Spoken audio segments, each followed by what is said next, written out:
Hello everyone, welcome to PK learning hub. हमारी स्वतंत्रता की सीरीज चल रही है और स्वतंत्रता का नाम आए और भगत सिंह का नाम ना ले, ऐसा हो ही नहीं सकता। तो आज मैं आपके लिए लेके आई हूँ हमारे शहीद आजम भगत सिंह पर एक बहुत प्यारा सा भाषण। स्टार्टिंग करते हैं।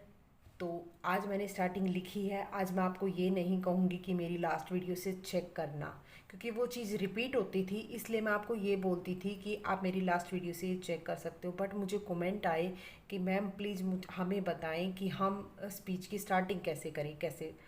तो आज मैंने लिखा है, आई होप आपको क्लियर दिख रहा है।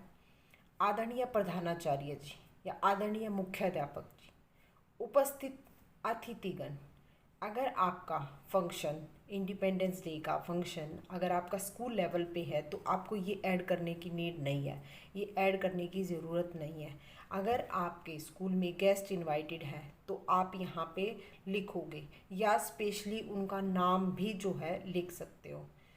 उपस्थित अतिथिगण, शिक्षकगण और मेरे प्यारे सहपाठियों को मेरा नमस्कार, और मेरे प्यारे दोस्तों, मेरे प्यारे मित्रों को मेरा नमस्कार। आज हम आज़ादी की 75वीं वर्षगांठ मना रहे हैं। यहाँ पर बहुत सारे जो है स्टूडेंट कंफ्यूज हैं, बहुत सारे बच्चे कंफ्यूज हो हैं, और मैंने अपनी कम्युनिटी में भी डाला है कि हम जो है आज़ादी की 75वीं ही वर्षगांठ मना रहे हैं। लेकिन हमारा जो ये इंडिपेंडेंस डे है, ये हमारा स्वतंत्र दिवस दिन है, जो स्वतंत्र दिवस है जो 15 अगस्त को है, ये 76 यानी कि 36वां है। लेकिन हमारी आज़ादी की वर्षगांठ 75वीं ही है। तो हम यही कहेंगे कि आज हम आज़ादी की 75वीं वर्षगांठ मना रहे हैं। अगर एक दिन पहले है फंक्शन तो हम कहेंगे कि इस बार हम आज़ादी की 75वीं वर्षगांठ मना रहे हैं।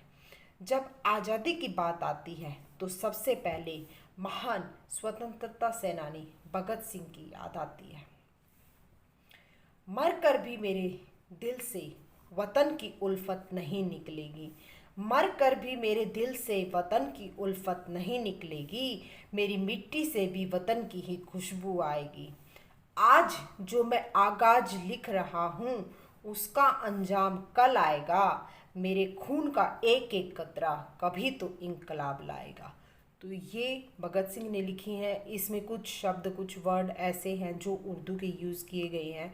तो मैं आपको यहाँ बता दूँ कि उन्होंने छोटी उम्र में ही हिंदी, अंग्रेजी, उर्दू, पंजाबी, पंजाब से तो थे वो, पंजाबी और बंगाली भाषा बहुत जल्दी उन्हें पढ़ना भी और लिखना भी बहुत छोटी उम्र में आ गया था।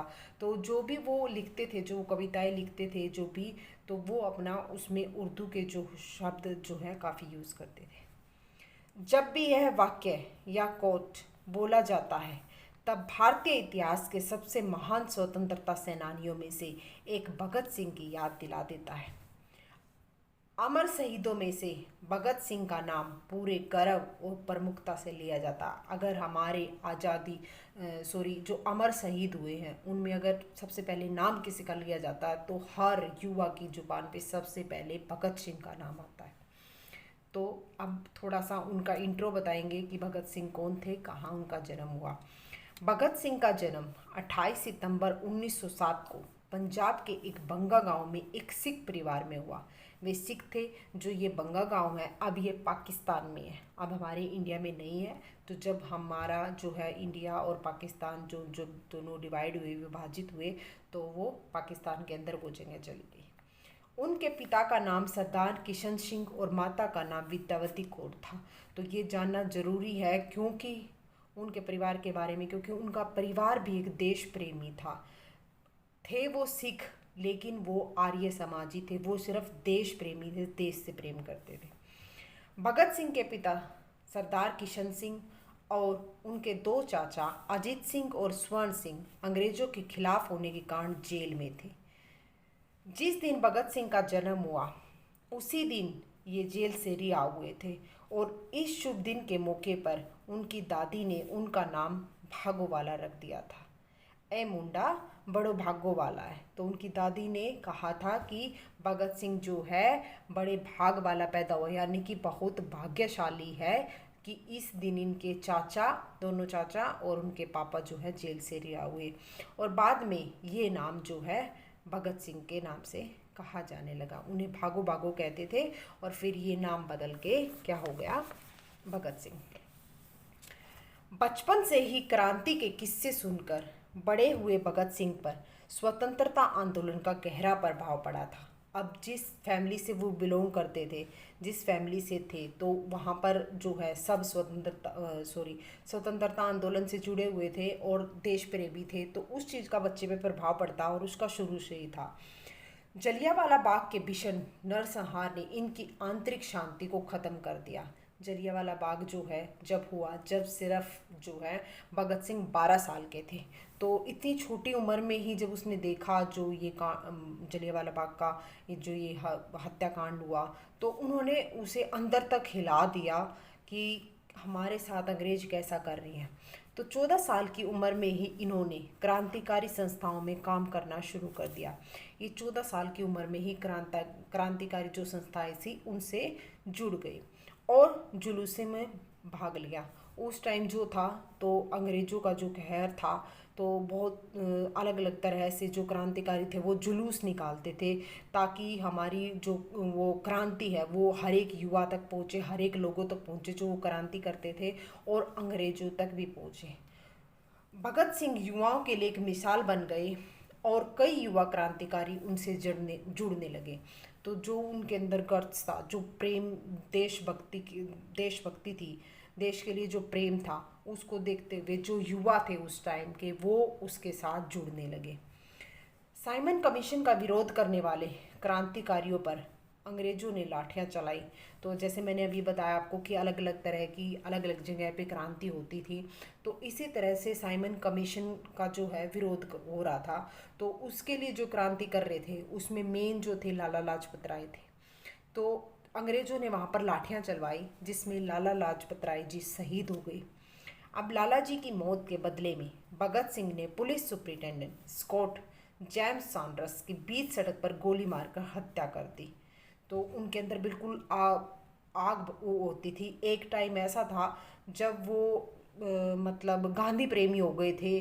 उन्हें लगता था कि अहिंसा जो है हमारा परम धर्म है, इससे किसी को मार के या किसी के साथ झगड़ा करके, लड़ाई करके हमें कुछ नहीं हासिल होने वाला।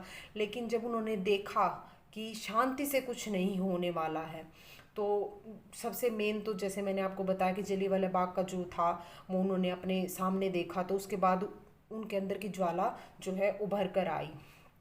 तो अब उन्होंने जो था जेम्स सैंडर्स जो सुपरिटेंडेंट थे स्कॉट, उनकी हत्या कर दी। अंग्रेजी सरकार तक क्रांति की आवाज़ पहुंचाने के लिए इन्होंने दिल्ली असेंबली में धमाका किया और इंकलाब जिंदाबाद का नारा लगाया।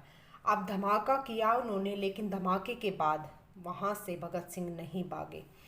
धमाके के बाद इन्होंने भागने से इनकार कर दिया और लास्ट में ही गिरफ्तार हुए। बिल्कुल निडर थे ये, गिरफ्तार हुए क्योंकि इन्होंने अपनी आवाज़ जो है, जो इन्होंने क्रांति जो जगा रखी थी, जो क्रांति उस टाइम युवाओं के अंदर, वो इन्होंने अंग्रेज़ों तक फैलानी थी, अंग्रेज़ों को डराना था।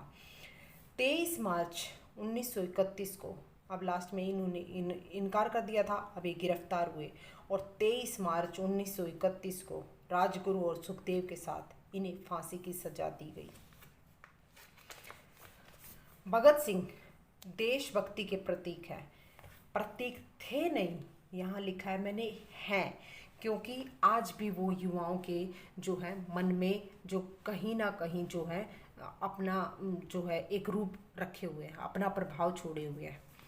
उनके विचार और विचारधारा आज़ादी के इतने साल भी युवाओं को उसी रूप में प्रभावित करती है। देश की स्थिति को देखकर वो समझ गए थे कि अहिंसा से कभी आज़ादी नहीं मिलेगी। आज़ादी के लिए आवाज़ उठानी पड़ती है, लड़ना पड़ता है, इसलिए वो लड़े और उनकी जो क्रांति है जो उन्होंने युवाओं के अंदर जगाई थी वो काम आई। उनके शहीद होने के बाद भी वो जो क्रांति थी वो काम आई और 15 अगस्त 1947 को हम आज़ाद हुए। लड़े जंग वीरों की तरह जब खून खोल फौलाद हुआ, लड़े जंग वीरों की तरह जब खून खोल फौलाद हुआ, मरते दम तक डटे रहे वो, तभी तो मेरा देश आज़ाद हुआ, तभी तो मेरा देश आज़ाद हुआ। तो ये थे हमारे प्यारे भगत सिंह, जिन्होंने आज भी जो देश प्रेमी हैं वो सबसे पहले इन्हीं का नाम लेते हैं, क्योंकि इतनी छोटी उम्र में, सबसे पहले इनका नाम इसीलिए लिया जाता है इतिहास में, क्योंकि इतनी छोटी उम्र में शहीद होने वाले हमारे सिर्फ भगत सिंह ही थे, इतने लीडर जो हमें जो है उस टाइम के युवाओं के अंदर क्रांति जो है डाल के गए थे, देश प्रेमी, देशभक्त बना के गए थे, देश प्रेमी बना के गए थे। तो ये थे हमारे प्यारे भगत सिंह। आई होप आपको ये स्पीच अच्छी लगी होगी। अच्छी लगे तो ज़रूर इसे स्टेज परफॉर्मेंस इसकी ज़रूर देना। आपकी जो भी पोजीशन आए मुझे ज़रूर बताना। अच्छी लगे तो इसे शेयर ज़रूर करना, ताकि जिनको इनकी नीड हो उनके लिए हेल्पफुल हो। अगर मेरा चैनल आपको अच्छा लगे तो इसे प्लीज़ सब्सक्राइब करें, बेल आइकन को प्रेस करें, ताकि इस तरह की और वीडियो मैं आपके लिए लेकर आती रही। Thank you. इंकलाब जिंदाबाद। बाय।